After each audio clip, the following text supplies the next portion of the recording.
Soham, Soham. Hola, ¿cómo están? Bueno, vamos a compartir hoy el capítulo tercero que se llama El don de las fresas, del libro Una trenza de hierba sagrada de Robin Wall Kimmerer. Estamos acá en el Tigre con Lili, Flora, Jazmín y Cielo. Hola. ¿Quieren escucharlo? Sí. Dice así: El don de las fresas. Una vez escuché a Evan Peter, padre, esposo, activista medioambiental, miembro de la tribu de los Wichin y jefe del pueblo ártico, un pequeño pueblo en el noroeste de Alaska, decir de sí mismo que era un niño criado por un río. Una descripción tan certera y tan resbaladiza como las piedras del lecho del propio río. ¿Se refería únicamente a que había crecido en la ribera? ¿O a que el río era responsable de su formación, que le había enseñado cuánto era necesario para vivir? ¿Le había alimentado el cuerpo tanto como el alma, criado por un río? Tengo la impresión de que ambas interpretaciones son válidas, que de hecho una no puede darse sin la otra. A mí me criaron, en cierto sentido, las fresas, la tierra en la que crecían.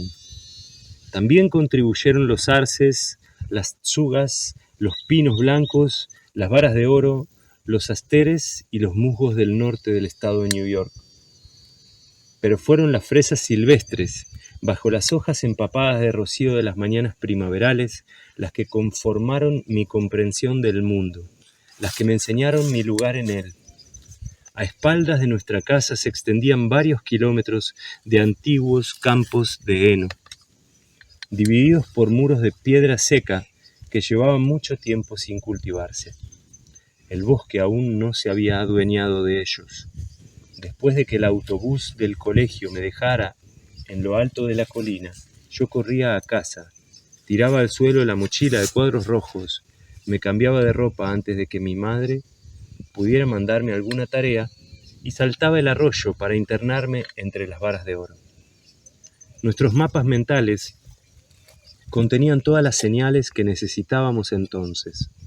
El fortín bajo los sumaques, el pedregal, el río, el enorme pino cuyas ramas estaban dispuestas de una manera tan regular que podías trepar por él como si se tratara de una escalera, y los fresales. En mayo brotaba entre la hierba encrespada el blanco de los pétalos y el amarillo central como pequeñas rosas silvestres. Era la luna de las flores, Wavid Wanigithis, y nosotros corríamos entre ellas cuando íbamos a cazar ranas y nos deteníamos a observarlas bajo las hojas trifoliadas. Cuando la flor perdía los pétalos, un nudo verde diminuto aparecía hinchándose a medida que los días se hacían más largos y cálidos, hasta convertirse en un pequeño fruto blanco. No podíamos resistirnos. Nos comíamos las fresas, aunque aún estuvieran verdes y amargas. El aroma a fresas maduras se percibe antes de verlas, una fragancia que se mezcla con la del sol sobre la tierra húmeda. Ese era el olor de junio, de los últimos días del colegio, de la libertad recobrada y de la luna de las fresas, o de Minigisis, la época en que me tumbaba boca abajo entre mis fresales favoritos y contemplaba cómo las fresas se hacían cada vez más dulces, cada vez más grandes, recubiertas por semilla, protegidas bajo las hojas, no abultaban más que una gota de lluvia. Desde mi posición privilegiada seleccionaba las más rojas y dejaba las que solo estaban rosadas para el día siguiente. Después de más de 50 lunas de fresas, aún me emociona encontrar fresas silvestres. Me inunda la gratitud. Siento que no merezco la generosidad y el afecto de ese obsequio inesperado, envuelto en rojo y verde. De verdad, para mí, no hacía falta, en serio. Llevo 50 años preguntándome cómo corresponder a esa generosidad. En ocasiones creo que se trata de una pregunta muy simple con una respuesta obvia, hay que comer las fresas que se te ofrecen. No soy la única que se ha hecho estas preguntas. Las fresas están presentes en nuestros relatos acerca de la creación del mundo. Mujer celeste, llevaba una niña en su vientre cuando cayó del mundo del cielo. Una niña que creció sobre la tierra verde y buena y se convirtió en una mujer hermosa, y amó, y fue amada por el resto de las criaturas. Murió trágicamente cuando dio a luz a 2 gemelos, Brote y Pedernal. Mujer celeste la enterró desconsolada. Sus últimos dones fueron las plantas que nacieron de su cuerpo, aquellas que tenemos en más alta estima. Del pecho le creció una fresa. En Potawatomi, la fresa se conoce como Odemin, el fruto del corazón. Para nosotros son las primeras entre los frutos, las que nacen antes que ningún otro. El mundo del que me hablaban las fresas era un mundo cuyos dones se me ofrecían. Se me entregaban sin que hubiera de hacer nada en particular, de manera libre, por propia voluntad. No eran recompensas. No podía ganármelos, ni apropiarme de ellos, ni merecerlos. Aparecían, sin más. Mi misión consistía en tener los ojos abiertos y estar presente. Los dones pertenecen al reino de la humildad y del misterio. Su origen, como el de la bondad desinteresada, nos resulta desconocido. Aquellos campos de mi infancia nos ofrecían más fresas, frambuesas y moras de las que podíamos desear, además de nueces en otoño, ramos de flores para mi madre y la posibilidad de ir a dar un paseo el domingo por la tarde. Eran nuestro patio de juegos, refugio, reserva de fauna silvestre, aula de ecología y el lugar en el que aprendíamos a acertarles a unas latas sobre un muro de piedra, seca, todo gratis, o eso creía. El mundo que entonces descubría era el de la economía del regalo, el de los bienes y servicios entregados por la tierra. En mi bendita ignorancia, desconocía que fuera de esos campos imperaba la economía salarial y que mis padres tenían que hacer enormes esfuerzos para cuadrar las cuentas. En nuestra casa casi siempre nos hemos hecho regalos fabricados a mano, igual que nosotros. Durante un tiempo pensé que era la definición de regalo, algo que creás para otra persona. Por Navidad nos hacíamos créditos con botellas viejas de lejía para guardar el dinero. Salvamanteles con pinzas de la ropa. Marionetas con calcetines inservibles. Mi madre dice que era porque no teníamos dinero para comprar cosas en la tienda. Yo ahí no veo penuria alguna, sino un gran valor. A mi padre le encantaban las fresas silvestres, así que para el Día del Padre, mi madre solía prepararle pastel de fresa. Ella horneaba la masa hasta dejarla crujiente y batía la nata montada, y los niños nos encargábamos de ir a por la fruta. Llevábamos 1 o 2 tarros cada uno y pasábamos el sábado anterior a la celebración en los fresales. Nos comíamos la mitad de las que recolectábamos, así que echábamos allí el día entero. Al terminar volvíamos a casa y las esparcíamos por la mesa para quitarles los bichos. Estoy segura de que alguno se nos colaba, pero papá nunca se quejó de la proteína extra.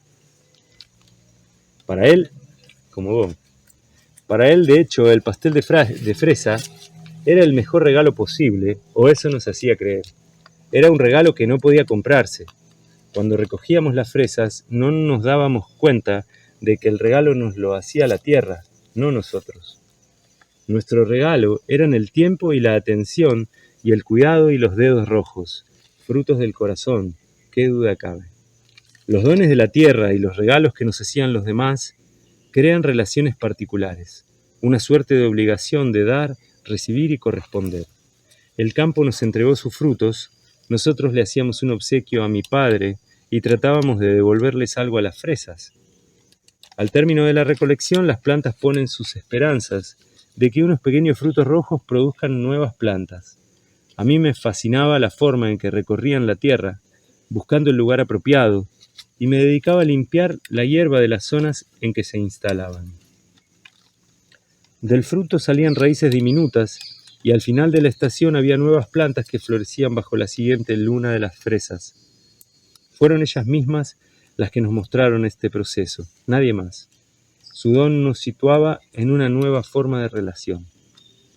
Los granjeros de los alrededores cultivaban grandes extensiones de fresas y a menudo contrataban a los niños para la recolección. Mis hermanos y yo solíamos ir en bicicleta a la granja de los Crandall para ganar algo de dinero. La señora Crandall nos pagaba a 15 centavos el kilo, pero no nos quitaba la vista de encima. Se quedaba a un lado de la parcela con su delantal y nos enseñaba a cogerlas y nos reprendía si aplastábamos algún fruto. Esa no era la única regla. Las fresas son mías, decía, no vuestras. No quiero ver a ningún niño comiéndoselas. Yo ya había aprendido la diferencia. En los fresales que había detrás de mi casa, las fresas solo se pertenecían a sí mismas.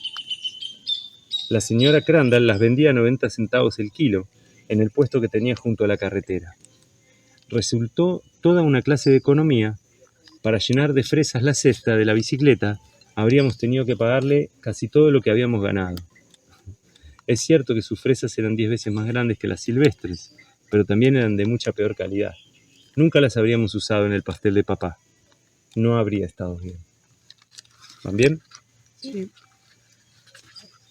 Resulta extraño que la manera en que recibes un objeto, cualquiera sea, una fresa o un par de calcetines, por ejemplo, altere su naturaleza, regalo o mercancía. Cuando compro un par de calcetines de lana en la tienda, a rayas rojas y grises, obtengo calor y confort. Puedo sentir gratitud hacia la oveja que produjo la lana y el trabajador que accionó la máquina de tejer, pero no siento hacia los calcetines una obligación inherente en cuanto a mercancía, en cuanto a propiedad privada. El único vínculo que establezco son las gracias corteses que di al vendedor. He realizado un desembolso por ellos y la reciprocidad terminó en el momento en que le entregué el dinero. El equilibrio queda restablecido, se alcanza la igualdad de la ecuación y el intercambio termina. Los calcetines son ya de mi propiedad. J.C. Penney nunca recibirá una nota de agradecimiento de mi parte. Ahora bien, ¿qué ocurre si esos mismos calcetines a rayas rojas y grises los hubiera tejido mi abuela y me los hubiera regalado? Eso lo cambiaría todo. El regalo establece una relación mucho más duradera. Le escribiría una nota de agradecimiento. Me ocuparía de cuidarlos. Y si soy un nieto atento, me los pondría cuando viniera de visita, aunque no me gustara. Por sus cumpleaños, me aseguraría de regalarle algo para corresponderla. Según el escritor y académico Lewis Hyde, la diferencia esencial entre un intercambio de regalos y otro de mercancías es que el regalo establece un vínculo emocional entre dos personas. Justo estuvimos hablando de los regalos, ¿no? Sí. Las fresas silvestres encajan en la definición de regalo. Las que se compran en el supermercado no. Es en la relación entre el productor y el consumidor donde se encuentra la diferencia. He reflexionado mucho acerca de la economía de los dones y me ofendería profundamente encontrar fresas silvestres en el supermercado. Querría secuestrarlas a todas. Nacieron para ser obsequio, no mercancía. Hyde nos recuerda que en la economía de los dones, aquello que se da libremente no puede convertirse en capital de otra persona. Ya estoy viendo el titular. Mujer arrestada por robar productos en el supermercado. El Frente para la Liberación de la Fresa se atribuye toda la responsabilidad. Por ese motivo tampoco vendemos hierba sagrada. Nos ha sido entregada y solo podemos regalársela a los demás. Mi querido amigo Wally Oso Meshigao, uno de los guardianes del fuego de nuestro pueblo, utiliza a menudo la hierba en las ceremonias. Suele tener reservas abundantes y son muchos los que le ayudan a recolectarla. Pero puede ocurrir que quede sin existencias, especialmente en las grandes reuniones. En los powwows y las ferias siempre hay gente vendiendo hierba sagrada a $10 el trenzado, entre puestos donde se prepara fry bread o se hacen tiras de abalorios. Cuando Wally necesita wigashk para la ceremonia, se acerca a uno de esos puestos. Se presenta al vendedor y le explica lo que necesita, igual que haría en una pradera pidiéndole permiso a la hierba. No puede pagar por ella, no porque no tenga dinero, sino porque la hierba sagrada no puede comprarse ni venderse sin que la ceremonia pierda su esencia. Wally espera que los vendedores se la den por propia voluntad, pero no siempre lo hacen. El que está en el puesto a veces piensa que el anciano quiere estimarle y le dice: no puedes llevarte algo a cambio de nada. Pero justo ahí está el meollo del asunto. Un don es algo a cambio de nada. Algo a cambio de las obligaciones que lleva consigo. Al comerciar con la planta, ésta pierde su carácter sagrado. Wally puede ofrecerles una enseñanza a los negociantes, pero nunca les dará dinero. La hierba sagrada le pertenece a la Madre Tierra. Los recolectores saben cuál es la manera correcta de recogerla, la manera respetuosa teniendo en cuenta el uso que le van a dar y las necesidades de la comunidad. Su atención al bienestar de la Wigashk es la manera de devolverle el don a la tierra. La trenza que elaboran es un regalo, una señal de respeto, una forma de agradecer, algo de curar, de dar fuerzas. La hierba sagrada está en continuo movimiento. Cuando Wally se le entrega al fuego, el don pasa de mano en mano y se enriquece con cada intercambio. Esa es la naturaleza esencial de los dones, el movimiento incesante, el continuo pasar que aumenta su valía. Los campos nos regalaron sus frutos y nosotros le hicimos un obsequio a nuestro Padre. Cuanto más se comparte algo, más valor adquiere. A las sociedades basadas en la propiedad privada, que excluye la noción de lo común, les cuesta mucho comprender esto. Prácticas como las de vallar un terreno para que nadie pueda acceder a él, por ejemplo, son esperables en la economía de la propiedad, pero resultan inaceptables en aquellas sociedades que consideran la tierra un don para la comunidad. Lewis Hyde ilustra esta disonancia en forma maravillosa en su análisis del Indian Giver, el dador indio. Esta expresión que hoy se utiliza peyorativamente para describir al que da algo y después espera que se lo devuelvan, procede de una fascinante falta de entendimiento entre una cultura en la que prevalecía la economía de los dones y otra, la colonial, que intentaba extender el sistema de la propiedad privada. Cuando los nativos les entregaron regalos a los colonos, estos entendieron que eran valiosos y que debían quedárselos, que deshacerse de ellos consideraría una afrenta. Sin embargo, para los pueblos indígenas, el valor de un regalo se basaba en la reciprocidad y la afrenta se producía cuando estos no se ponían en circulación y volvían de nuevo a sus manos. En muchas de nuestras enseñanzas antiguas aparece la idea de que todo lo que se ha dado debe darse de nuevo. Desde el punto de vista de la economía de la propiedad privada, el regalo se considera gratuito porque lo obtenemos libre de cargo, sin coste alguno. Pero en la economía de los dones, los regalos no son gratuitos. La esencia del regalo es que crea una serie de relaciones. La moneda de cambio sobre la que se cimenta la economía de los dones es la reciprocidad. Para el pensamiento occidental, la propiedad privada de la tierra se sustenta en una lista de derechos. En la economía de los dones, la propiedad lleva consigo una lista de responsabilidades. Hace años tuve la suerte de pasar una temporada en los Andes con un proyecto de investigación ecológica. Lo que más me gustaba era el día del mercado en el pueblo, cuando la plaza se llenaba de vendedores. Había mesas cubiertas de plátanos, carros con papaya fresca, puestos de vivos colores con pirámides de tomates y cubos de yuca peluda. En las mantas que algunos vendedores extendían en el suelo, tenías todo lo que pudieras necesitar, desde chanclas hasta sombreros de palma. En cuclillas, detrás de la manta, una mujer con chal a rayas y bombín azul oscuro desplegaba una gran variedad de raíces medicinales. Su arrugada hermosura, aquellos colores, el aroma a lima y maíz asado en la leña y los sonidos de las voces se entreveran aún maravillosamente en mis recuerdos. Mi puesto favorito era el de Edita, que siempre me buscaba con la mirada, me explicaba amablemente cómo cocinar ingredientes desconocidos y guardaba debajo de la mesa la piña más dulce para mí. En una ocasión tenía fresas a la venta. Sé que le pagué precio de gringa, pero la experiencia de abundancia y buena voluntad valía cada peso.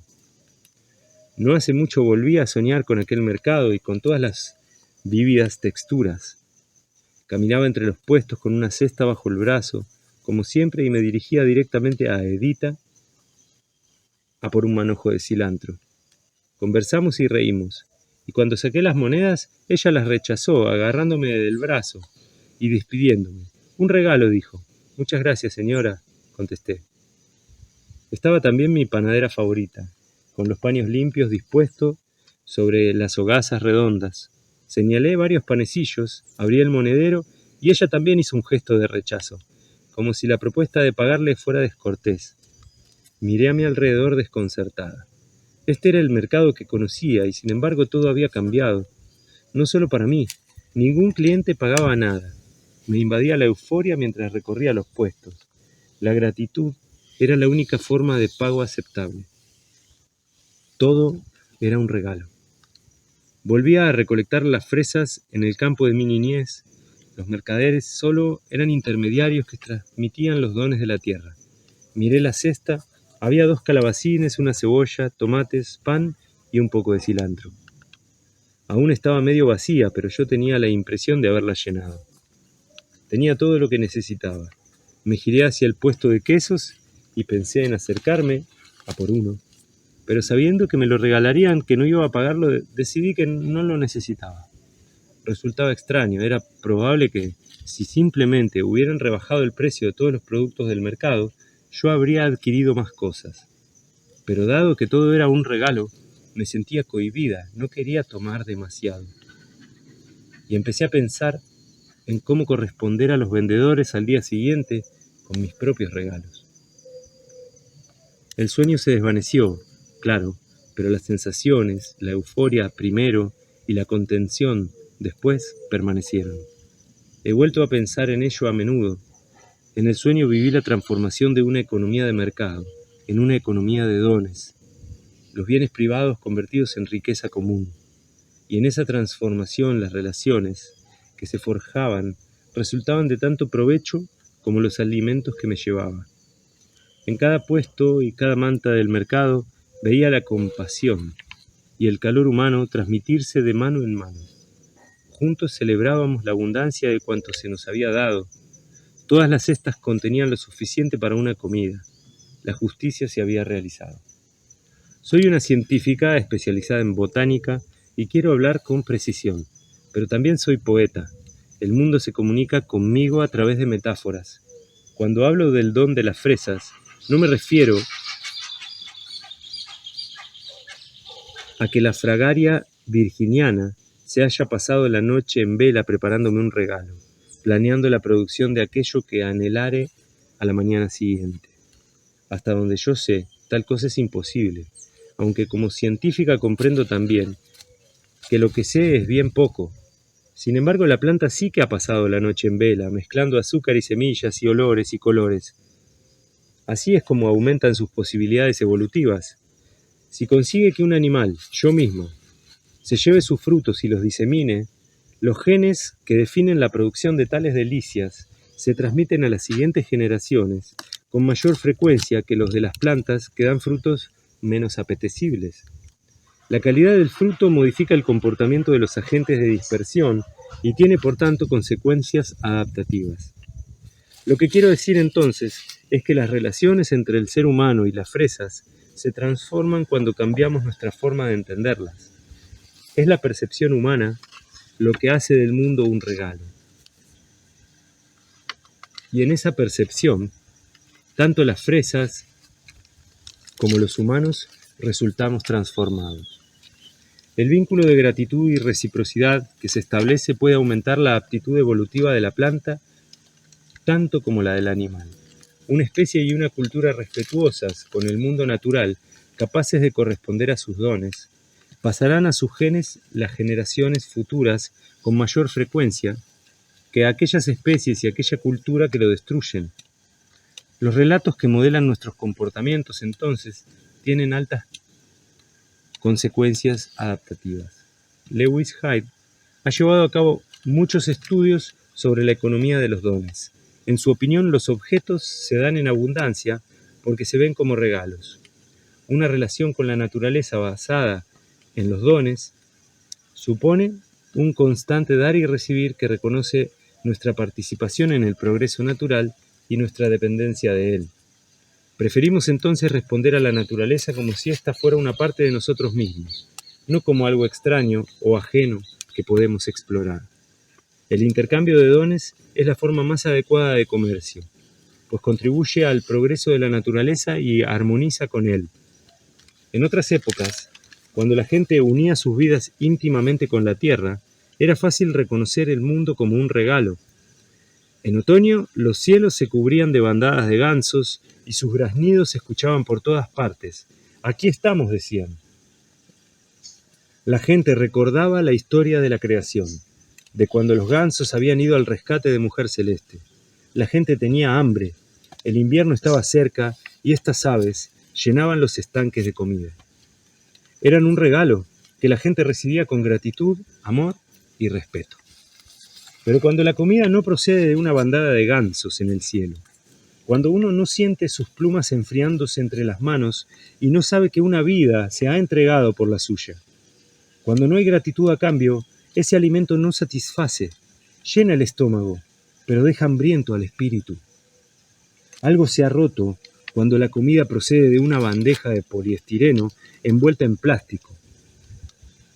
El caparazón de una criatura que no conoció más vida que la de una jaula atestada. Esa vida no es un regalo, es un robo. ¿Cómo volveremos a comprender el mundo como un don?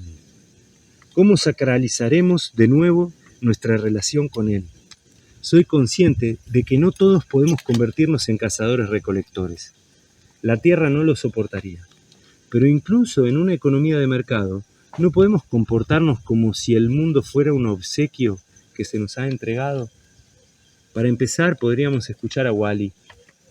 Habrá gente que te querrá vender lo que debería regalarse, pero igual que decía él de la hierba sagrada, no lo compres. Negarse a participar es una opción moral. El agua es un don que se nos ha entregado, no puede comprarse ni venderse. No la compres. Cuando la comida le haya sido arrancada a la tierra, agotando los suelos y envenenando al resto de las criaturas en nombre de la productividad, no la compres. Lo cierto es que las fresas no se pertenecen más que a sí mismas. Las relaciones de intercambio que elegimos para nuestra vida determinan si las compartimos como un regalo común o las vendemos como mercancía privada.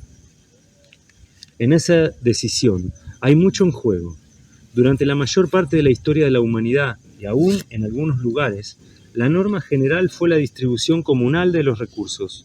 Sin embargo, aparecieron sociedades que inventaron una historia diferente. Una construcción social en la que todo es una mercancía que ha de comprarse o venderse. El relato de la economía de mercado se ha extendido como un incendio descontrolado, con resultados desiguales para el bienestar humano y la devastación del mundo natural. Pero no es más que eso, un relato que nos hemos contado, y somos libres de contarnos otro diferente, o de recuperar relatos antiguos. ¿Cómo lo ven? Bien. Es hermoso, sí. ¿Qué piensan? ¿Qué? ¿Quieren decir algo de lo que piensen? Yo acabo de llegar, así que... Está muy bueno. Es bueno lo que dice. ¿Abuela? Y sí, es lo que a mí me pasa. Sí, ¿no? Y qué bien Por eso no quiero objetos narrado. regalados. Es mucho de lo que nos pasa, ¿no? Y bien desde un punto de vista tan integrado, de lo ancestral y de lo científico. Sin bronca, ¿viste? Como muy compasivo y sabio. Antiguo y moderno. Entonces, vamos a... Es un don de la tierra. Un don de la tierra, la bebé. Salud. Vamos a leer los últimos párrafos. Uno de estos relatos puede conservar los sistemas de vida de los que dependemos. Uno de estos relatos nos permite vivir con gratitud y asombro ante las riquezas y la generosidad del mundo. Uno de estos relatos nos pide que sigamos repartiendo los dones que recibimos, que celebremos nuestro parentesco con el mundo. Podemos elegir. Cuando el mundo entero es una mercancía, el ser humano termina sumido en la pobreza. Cuando es un obsequio en constante movimiento, nos hacemos ricos. En los fresales detrás de mi casa, mientras aguardaba a que las fresas madurasen, solía comerme los frutos aún blancos, amargos. A veces porque tenía hambre, pero normalmente porque no podía esperar. Conocía los resultados a largo plazo de mi avaricia, cortoplacista, pero eso no me detenía. Afortunadamente nuestra capacidad para el autocontrol aumenta y se desarrolla con el tiempo, como los frutos debajo de las hojas. Aprendí a esperar, un poco al menos. Recuerdo estar tumbada de espaldas observando las nubes pasar y girarme cada pocos minutos para ver cuánto habían madurado los frutos. Era pequeña y pensaba que los cambios se producían a esa velocidad. Ahora he crecido y sé que toda transformación es lenta. La economía mercantil lleva aquí, en Isla Tortuga, más de 400 años, acabando con las fresas silvestres, aún blancas, y con todo lo demás. Pero la gente ya está cansada de sentir esa amargura en la boca. Cada vez es más fuerte nuestra añoranza por un mundo hecho de dones. Cada vez estamos más cerca de recuperarlo. Puedo olerlo, como la fragancia de las fresas maduras que se levanta con la brisa. El don de las fresas. Esperamos que lo hayan disfrutado. ¿Alguien quiere comentar algo? Yo. Dale. Que yo estaba recién acostada viendo las nubes y fijándome si los frutos estaban listos y justo vino esa parte. ¡Wow! Es algo que vos te pasa. Es como si el libro estuviera en blanco y cuando nos ve o nos escucha, escribe esas cosas. ¡Qué bárbaro! Es como que los pomelos... Porque la última vez estábamos hablando de nueces y después vos leíste de las nueces. Tenés razón. Y después ayer estamos hablando de regalos y Hoy el libro hablaste de de regalo. regalos. Y también de fresas y cultivamos un montón de frutillas Sí. la semana pasada. Soja, Bueno, colorín colorete, soja, este cuento se fue en un cohete. soja.